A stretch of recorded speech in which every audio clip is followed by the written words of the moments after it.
Assalamu alaikum wa rahmatullahi wa barakatuh. Leo tuko na clip ya ndugu yetu Sheikh Bafana akizungumzia masala ya maulidi, na kwa kweli katika clip yake hiyo ambayo haizidi hata dakika 2 amezungumza maneno na akatoa maelezo ambayo sio sahihi kabisa na ni upotoshaji mkubwa sana, na inshallah tutausahihisha upotoshaji huo na tutaisikiliza hiyo clip. Ila ningependa kabla ya kusikiliza hiyo clip nitoe wito kwa baadhi ya mashehe ambao wana tabia kama hii.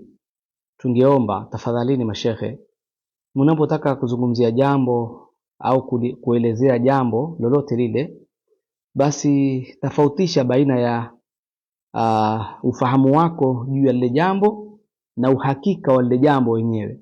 Waweza kuzungumzia jambo wewe lakini ukawa watoa maelezo yako wewe binafsi na ufahamu wako wewe, naweza kuzungumzia jambo ikawa ndio uhakika wake. Kwa hiyo unapozungumza uhakikishie watu kwamba huu ni uhakika wa hili jambo ama huu ni ufahamu wangu mimi juu ya hili jambo.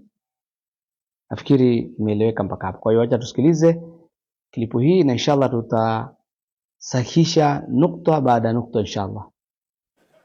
Kitu ambayo imeifanya maulidi kuendelea mpaka leo na mambo mengi za bid'a ni mambo mawili.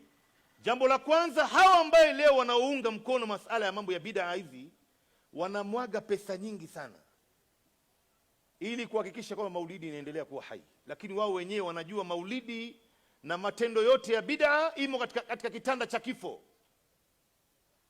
Wanajua hiyo, lakini wanamwaga pesa nyingi. Okay, kabla hatujasonga mbele kuna pointi 2 hapo tuzirekebishe, halafu tuendelee na pointi zingine ambazo nimezizungumza inshallah. Katika pointi 2 au nukta 2 ambazo nimezipata, ya kwanza amesema kwamba maulidi na mambo yote ya bid'a, sababu 2 ambazo kwamba zinasababisha maulidi kuendelea na mambo ya bid'a. Sababu ya kwanza ni pesa. Anasema watu wanaosimamia maulidi wanamwaga pesa sana, wanamwaga pesa sana.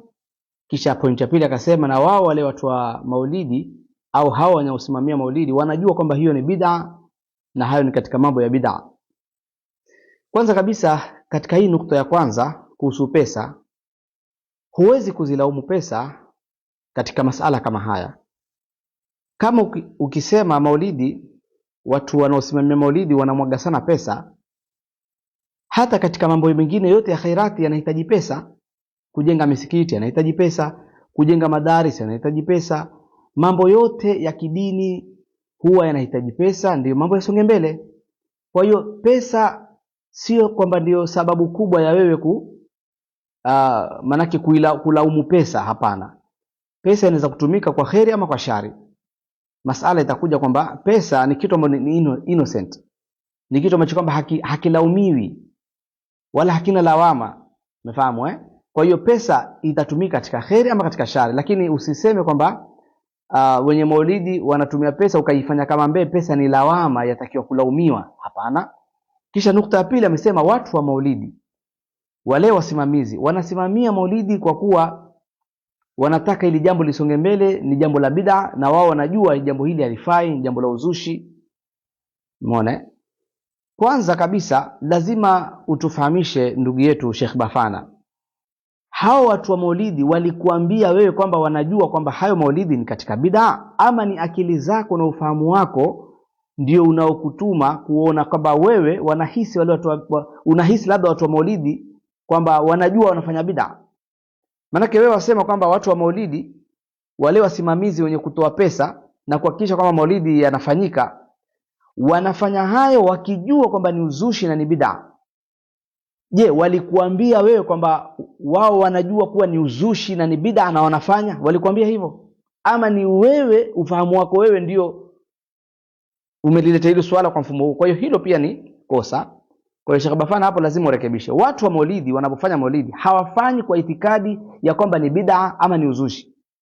Wanaotoa pesa kwa ajili maulidi yafanyike, sio kwamba wanatoa pesa wakijua hili jambo halifai, la bid'a la uzushi, hapana. Wanatoa pesa wakijua hili jambo ni la sunna, wanatoa pesa wakijua hili jambo ni la kheri.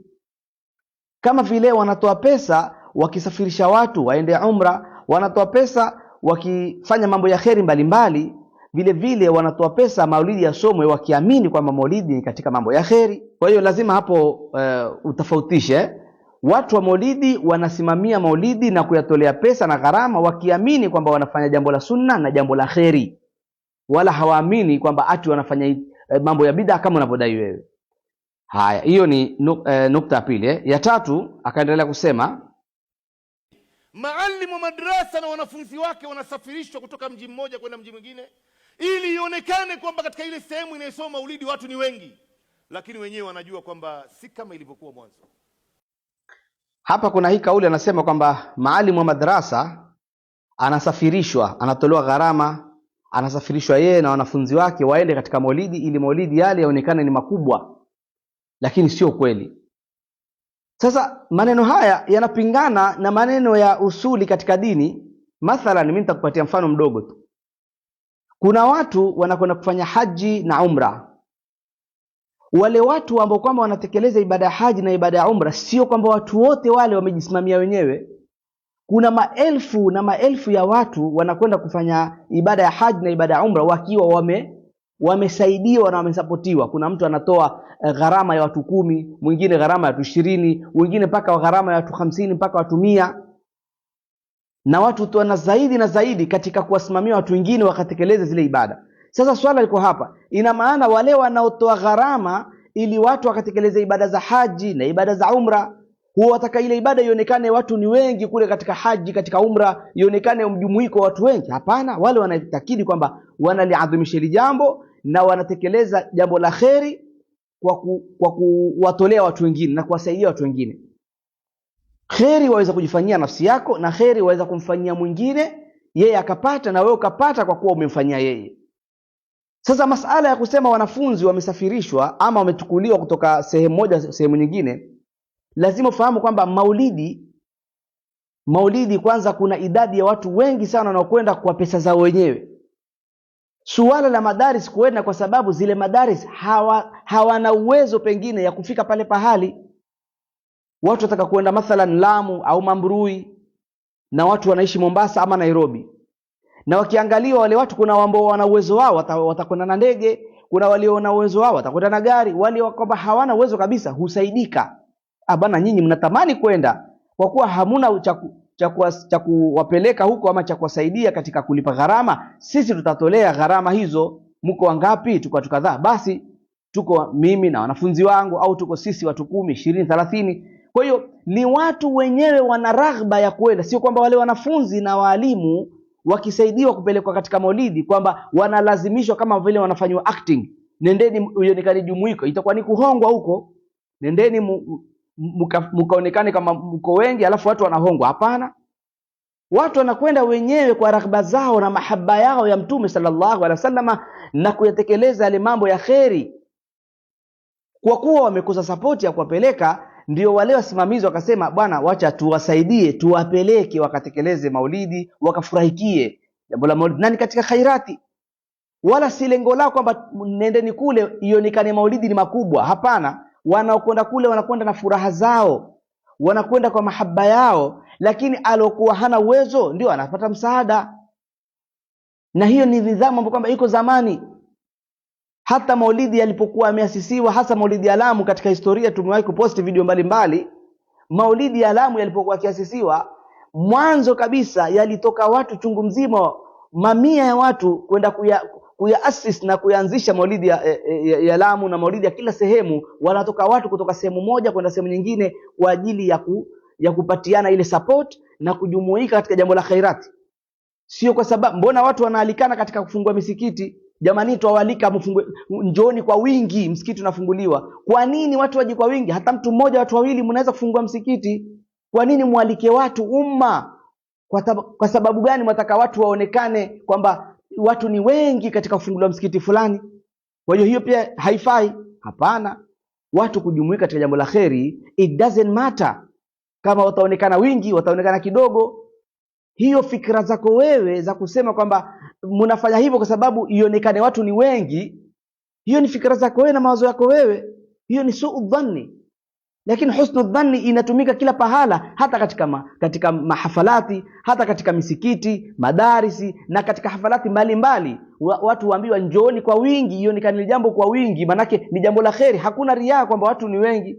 Jambo la kheri mkija kwa wingi ni tashjia, kushajiishana na kupatiana support waumini kwa jambo la kheri, kila mmoja apigania thawabu. Wasari'u fastabiqul khairati falyatanafasil mutanafisuna. Watu waje kwa wingi, watu wajumuike kwa wingi. Ule wingi ukionekana ni kwa jambo la kheri, huwa hauna tatizo. Suala kwamba wataonekana ni wingi, lengo lao ni uonekane ule wingi, hiyo ni fikra zako wewe hizo. Nafikiri hiyo imeshaeleweka. Tusonge mbele. Akasema tena nini hapa? Akasema lakini wallahi hizi vitu vya bid'a zote, sababu ya pili ambayo imeifanya kuendelea mpaka leo ni pilao.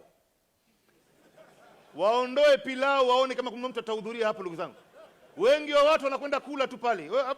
Waandae maulidi ya keki na kahawa chungu, nani ambaye atakwenda pale ndugu zangu? Au ugali kwa mboga chungu, nani ambaye atahudhuria pale? Wanakuambia bana, maulidi ya ugali mtume hahudhurii bwana, mtume anahudhuria kwenye maulidi ya pilao bwana. Leo tumekuwa ni watu wa kula, tumeweka mambo ya kula mbele tu. Waondoe hizi vitu.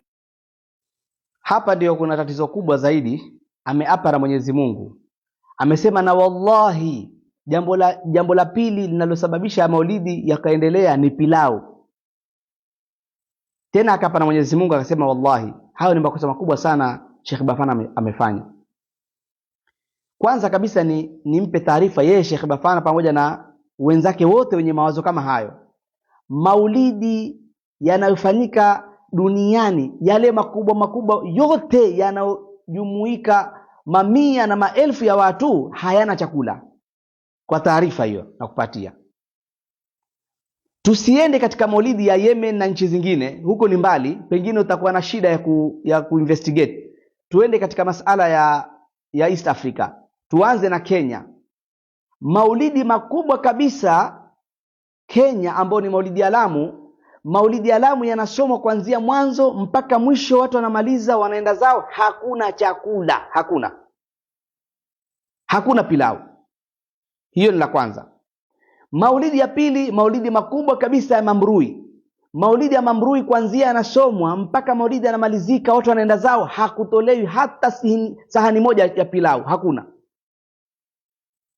Hao ni maulidi makubwa nakutajia. Maulidi ya tatu, maulidi ya Malindi Kenya. Kuna maulidi yanajulikana, maulidi ya Malindi. Maulidi yale yakisomwa kutoka mwanzo wa kuanza kusoma baada ya salatul isha mpaka yanakamilika, watu wanaenda zao, hakutolewi hata sahani moja ya pilau wala biriani. Maulidi ya nne, maulidi ya Makadara Mombasa. Maulidi maarufu haya ya Makadara yanajulikana kwa jina la maulidi ya Makadara. Maulidi ya Makadara Mombasa kuanzia yanasoma mwanzo hadi mwisho, yanakamilika, watu wanaenda zao na watu wanajumuika wengi sana, hakutolewi hata sahani moja au sinia moja ya chakula, pilau wala biriani, hakuna. Sasa wewe ukiambia watu kwamba maulidi watu wanakuja kwa wingi kwa sababu ya kula, kwa nini watu wanaokuja wengi zaidi katika maulidi ya Lamu, Mamrui, Malindi, Mombasa hakuna chakula na watu wanakuja wengi? Kwa nini wanakuwa wengi na hakuna chakula pale? Tuambie kile kitu ambacho kwamba watu wanakitafuta, na wengine wanasafiri kutoka Nairobi wanakwenda Lamu, wengine wanasafiri kutoka Tanzania wanakwenda Lamu au Mamrui katika maulidi. Hivi mtu anachoma pesa zake kutoka Lamu, kutoka Mamrui, kutoka Dar es Salaam, wengine wanatoka mpaka nchi za nje, kutoka London, kutoka hata Marekani. Mtu anasafiri anasema nataka kwenda kuhudhuria mawalidi mbalimbali Afrika huko. Najitolea wiki nzima mimi naenda zangu Afrika nikahudhuria maulidi mbalimbali. Wale watu wote waliochoma mapesa zao wanakuja kwa sababu ya kula. Hivi wote wale wanakuja kwa sababu ya kula. Na maulidi yenyewe wanapokuja katika kuhudhuria maulidi makubwa hayana chakula. Huwa wamekuja mtu yule alipe tikiti, na kama hana makazi ya kushukia alipe na mahoteli, agharamike kila kitu, kisha wewe uje kumwambia kwamba huyu amekuja kwa sababu ya kula. Hilo swala la kwanza, kwamba madai unayoyazungumza shekhe wetu sio sahihi. Hilo la kwanza. Swala la pili, masala ya chakula. Watu wameweka chakula ili mradi wafanye ikram, wamemswalia mtume, mtu amefanya ikram. Haijalazimishwa watu waweke pilau wala biriani, haijakuwa lazima. Mtu akiweka pilau, biriani, biskuti, nini, ni khiari yake. Ikram. Umeweka ikramu kama ile, watu wamekuja, umewekea chakula, si tatizo. Masala ikram yametajwa katika Qur'ani ya chakula. Masala ikram yametajwa katika hadithi za Mtume sallallahu alaihi wasallam. Hukusoma Qur'ani wewe suratul Insani jamani, wa yut'imuna at'ama ala hubbihi miskinan wa yatiman wa asira. Mwenyezi Mungu amewasifu watu katika Qur'ani kwamba wanalisha watu chakula. Watu ambao kwamba ni masikini walishwa chakula kwa kuwa wana haja. Hamna tatizo, kuna ubaya gani? Kwa nini wewe ukasirike watu wanapolishwa chakula? Kama wewe ulikuwa unataka chakula ungesema na mimi nataka, ungeletewa sahani yako moja. Lakini kwa nini ukasirike wengine wakipewa? Na mwenye kukasirika kwa wengine ni alama ya uhasidi. Kitu ambacho kwamba hukupewa wewe apewa mwingine, wewe akasirika. Anayetoa halalamiki, anayepewa halalamiki. Wewe ambao kwamba hutoi wala hupewi, walalamika wakasirika. Kama si uhasidi ni nini hiyo?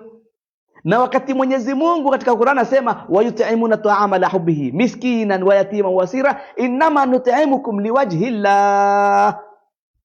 Nut'imukum liwajhi llah, wanapewa wale chakula si kwa lengo lolote lile, ni kwa ajili ya watu watafuta radhi za Mwenyezi Mungu Subhanahu wa Ta'ala, ni sadaqa ile. Na Mtume sallallahu alaihi wasallam katika hadithi yake sema wa at'imu ta'ama, lishaneni chakula, toeni chakula watu wale, watu wapate nusra na neema na fadhila ya chakula, walisheni. Kuna watu wana njaa, kuna watu wana ahwali mbalimbali. Mtu amekuja kutoka safari, mtu amekuja kutoka mbali, amekuja maulidini, amesoma maulidi. Unaona huyu mtu kwa machofu aliyokuja hapa na ikramu ya hudhuri yake hapa, nimependeza na mimi nimfanyia ikramu kwa kumpatia chakula, akampikia pilau, biriani. Ni ikram, yeye amefanya ikramu kuhudhuria, na sisi tumefanya ikramu kumpa chakula, kwa sababu sote tumefanya na ikramu. Ningefanya maulidi wao hawangekuja, ingelikuwa sikupata ikramu ya hudhuri ya watu. Kule kuja kwao ni ikramu, na sisi kuwapa wao chakula ni ikramu. Kwa hiyo ni ikram baina almuslimina, tumefanyiana sote wawili. Wewe usofanya ikramu wala usofanyiwa wakasirika, wasema chakula imezoeleka, imekuwa watu wapenda kula, dini haiendi bila kula. Sasa Mtume mwenyewe ausia watu kula. Allah katika Qur'ani ausia watu kula na kuwasifu wenye kulisha watu, na Mtume sallallahu anahusia watu kulisha watu. Wewe wakasirika, wewe hutaki, unasema dini haiendi bila kula. Kwa nini? Ulikuwa taka dini iende watu wasile. Sasa wewe hasira zako, kwa nini wapewe chakula wakiwa wamehudhuria maulidi? Sasa wewe unataka watu wasipewe chakula, waje maulidini bila kupewa chakula. Kisha wewe utarudi utasema mwaenda maulidini hata chakula hamupewi. Mwaenda kusoma maulidi kutoka mwanzo mpaka mwisho, mwakalishwa karibu masaa 2 matatu, hata chakula pilau pia kupikiwa hampikiwi. Utarudi utalalamika. Sasa watu waamua kufanya leo ambao kwamba Mtume sallallahu ametuhusia, tumewafanyia ikramu, tumewapa chakula, wakasirika. Tufanye nini ndio uridhike? Kile ambacho kwamba wewe unaona tukikifanya utaridhika ni kitu gani? Nafikiri klipu umesikia, na nafikiri klipu hii imemalizikia hapo na nimeisikiliza mimi. Ukiangalia hizi mambo ya bid'a zote ndugu zangu, ni mambo ya kula ndio iko hapo. Ukiangalia maulidi ni kula, mambo ya khitma kula, 40 kula, mambo ya burda kula, talqini kuna kula, kila kitu ni kula. Sasa sisi tumekuwa ni watu wa kula ndugu zangu. Wewe leo ukishazoea kula, mwisho wake wacha wewe kuwauza mandugu zako, utakuja hata kuiuza dini yako. Umesikia maneno yake mwisho Asema talqini ni kula, mambo ya khitma yale ni kula, kila kitu imekuwa ni kula, na mwisho mtu akiendelea kula kama hivyo atafanya nini? Atauza paka ndugu zake, ama atauza dini yake. Mwenyezi Mungu Subhanahu wa Ta'ala katika Al-Qur'anul Karim anatuhusia tule. Allah anataka sisi tule. Ametuambia nini Allah? Wa malakum alla ta'kulu mimma dhukira smullahi alayhi. Kwa nini nyinyi hamuli vile kwamba vimechinjwa kwa jina la Mwenyezi Mungu Subhanahu wa Ta'ala? Kwa nini? Wa malakum, muna nini nyinyi hamuli? Manake kuleni. Allah mwenyewe amesema kuleni. Mahali ambapo Allah ametukataza tusile, ametukataza sehemu moja, amesema wala takulu mimma lam yudhkar ismullahi. Musile wala msikubali kula chochote kile ambacho kwamba hakikutajwa jina la Mwenyezi Mungu. Lakini kama mtu amechinja mnyama wake, mbuzi, ng'ombe, ngamia, na akafanya sadaka yake kulingamana na sheria na Uislamu ulivyoturuhusu, na akaweza kuigawa sadaka ile kama chakula, basi Allah anatuambia tule.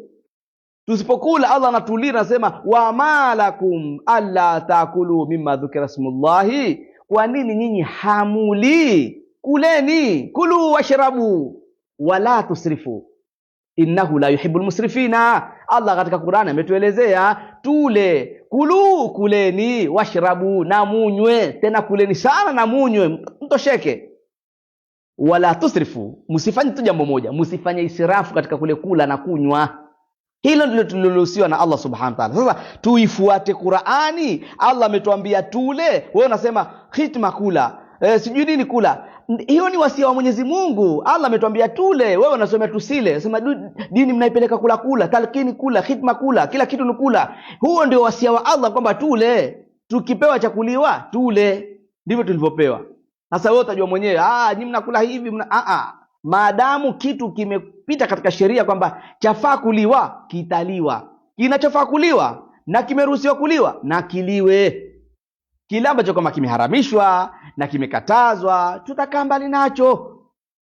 Hamna tatizo hapo. Sheikh Bafana, hamna tatizo. Hakuna magombano hapo bwana. Wala hakuna uhasama wote. Kilicho halalishwa na Allah tutakihalalisha na tutakila kama kinaruhusiwa kuliwa. Kile ambacho kama kimekatazwa tutakatazika nacho. Kwa hiyo Allah ametuambia kulu washrabu, na kama hatuli sisi tunaambiwa wa malakum alla taakulu, na kwa nini nyinyi msile? Kuleni, kulu. Wewe usitukataze kula wakati Allah ameturuhusu. Kilichoruhusiwa usikikataze. Ukiingia mlango huo utaingia ule mlango ambao Allah ameukataza, amesema wala taqulu lima tasifu alsinatukumul kadhiba hadha halalun wa hadha haramun litaftaru ala Allahi alkadhiba innal ladhina yaftaruna ala Allahi alkadhiba la yuflihun. Wale wenye kumzulia Mwenyezi Mungu Subhanahu wa Ta'ala uongo, hii ni halali, hii ni haram. Allah amehalalisha kula, wewe waharamisha, wakataza. Allah amekubali, amesisitiza watu walishe watu wengine chakula, wewe wasema wawalaumu wenye kulisha. Wenye kulisha Allah amesema wa yut'imuna at'ama la hubbihi, wanasifiwa wale. Wa fi amwalihim haqqun lis-sa'ili wal mahrum, watu wamesifiwa kwa sababu ya kutoa haki katika kile wanachojaliwa na Allah na kuwapa wengine wanufaike. Wewe wakasirika, hutaki. Ukikataa kisha wewe ukajitokeza mbele ukalikataza swala hilo, Allah anakwambia, anakukataza unachokifanya. Shekhe wangu anakukataza, Allah anakwambia wala taqulu lima tasifu alsinatukumul kadhib, msipende ile kujisemea na kujinenea. Kinachotoka kwenye ndimi zenu unakiwacha kinatembea tu, unajisemea tu kwa manake hadha halal, hii ni halali, hii ni haramu, unaona tu kwa fikra zako na mawazo yako. Litaftaru ala Allahi alkadhiba, hivyo ndivyo mnavomzulia Allah subhanahu wa ta'ala uongo. Allah hajakataza watu kula, wewe wakataza. Allah hajakataza watu kulisha watu wengine, wewe unawakataza. Ni makosa ndugu yangu, usifanye mambo hayo. Usiharibu heshima yako kwa Allah kwa sababu atengeza heshima yako kwa makhlukat. Tengeza heshima yako kwa al-Khaliq. Umeulizwa swala kuhusu maulidi, jibu kulingamana na sheria, na kama huwezi kujibu kulingamana na sheria, fuata kauli za wanazuoni. Wako wanazuoni mbalimbali wamezungumza masuala maulidi, zungumza kulingamana na sheria. Chakula kinachopikwa katika maulidi kizungumze kwa mujibu wa sheria, usizungumze kwa mawazo yako na fikra zako, kisha ikawa hayo mawazo yako na fikra zako ndio unakwenda kuaminisha watu kwamba huo ndio uhakika na hiyo ndio sheria. Si sheria. Hayo yote uliyozungumza shekhe wangu, Sheikh Bafana, hayo na uyazungumza yote ni mawazo yako wewe, wala si Uislamu, wala si wanazuoni, wala si misingi ya kidini iliyokuelekeza hivyo. Ni fikra zako na mawazo yako. Na mawazo ya mtu huingiliwa na hasadi, na chuki, na bughdha. Sasa usichanganye mawazo yako ambayo kwamba hayako salama ukataka kuhukumu nayo mambo mbalimbali. Toa hukumu za kisheria, tutafuata, tutakusikiliza. Wassalamu alaikum wa rahmatullahi wa barakatuhu wa shukran, jazakumullahu khair wa billahi tawfiq.